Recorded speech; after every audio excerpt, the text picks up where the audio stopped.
The Galactic Council chamber fell silent as Lieutenant Maya Rodriguez stepped forward, her standard-issue boots clicking against the crystalline floor. Around her, representatives from 17 different species watched with varying degrees of amusement and disdain. The Korthax delegation, with their obsidian exoskeletons gleaming under the bioluminescent lights, chittered among themselves. "The human wishes to speak," announced High Chancellor Vextor, his 4 arms folded in what Maya had learned was their equivalent of barely concealed mockery. "Perhaps she will explain why her species deserves a seat on this council when they can barely survive their own planet's temperature variations." Maya remained standing, her posture military straight. She'd heard it all before. Humans were too fragile, too short-lived, too dependent on specific atmospheric conditions. The other species had evolved on worlds that would kill a human in seconds. The thermals thrived in temperatures that would vaporize human blood. The crystallids lived in radiation fields that would cook DNA like microwave popcorn. "Respected Chancellor," Maya began, her voice carrying clearly through the universal translator. "The human delegation requests one opportunity to demonstrate our worthiness." More chittering. The Parathi ambassador, whose body constantly emanated waves of heat that distorted the air around him, leaned forward. "What demonstration could a species that combusts at a mere 451 degrees possibly offer?"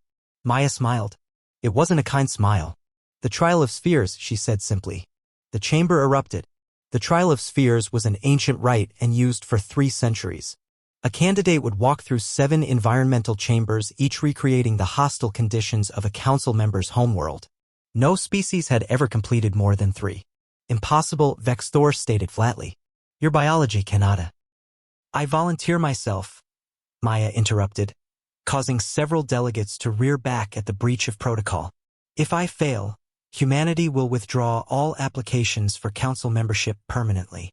The Korthax delegates' mandibles clicked rapidly. "And if you somehow survive? Full membership, with voting rights."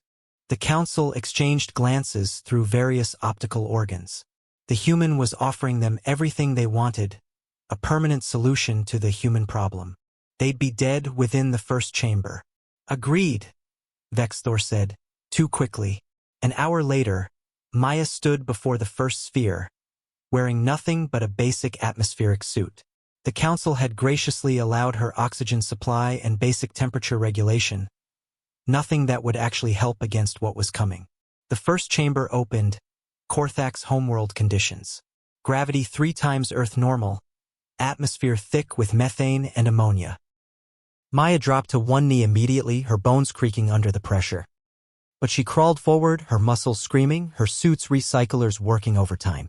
The Korthax delegation stopped chittering when she emerged on the other side. Chamber 2, the Parathi Inferno. Temperature readouts showed 300 degrees Celsius and climbing.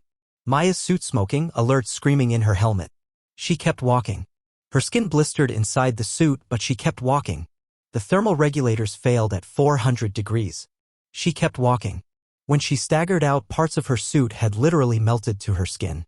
By Chamber 4, the crystallid radiation fields, the council had stopped laughing. Maya's bio readings were impossible. She should have been dead 3 times over. Her cells were cooking, her DNA unraveling and somehow reknitting itself through sheer biological stubbornness. Chamber 5 nearly killed her. The pressure conditions of the deep ocean abyssal would have crushed any normal human instantly. Maya crawled again, blood vessels bursting in her eyes, her teeth cracking from the pressure. But she crawled. When she emerged from Chamber 7, the absolute zero conditions of the Void Dancer's home territory, she was barely recognizable as human. Frostbitten, radiation-burned, pressure-damaged, and poisoned 6 different ways. She stood before the council, swaying but upright, and spoke through cracked and bleeding lips. "Humanity requests full membership with voting rights." The chamber was silent. Then, slowly, Vextor rose from his seat. "How?" he asked simply. Maya grinned, blood staining her teeth. "You assume we're weak because we need specific conditions to thrive. But we evolved on a death world that tries to kill us every day. We survived ice ages, volcanic winters, plagues, predators, and each other. We don't just endure suffering, we weaponize it. We turn our weaknesses into strengths through pure, stubborn refusal to die." She coughed, specks of blood hitting the crystal floor. "That's not weakness. That's adaptation."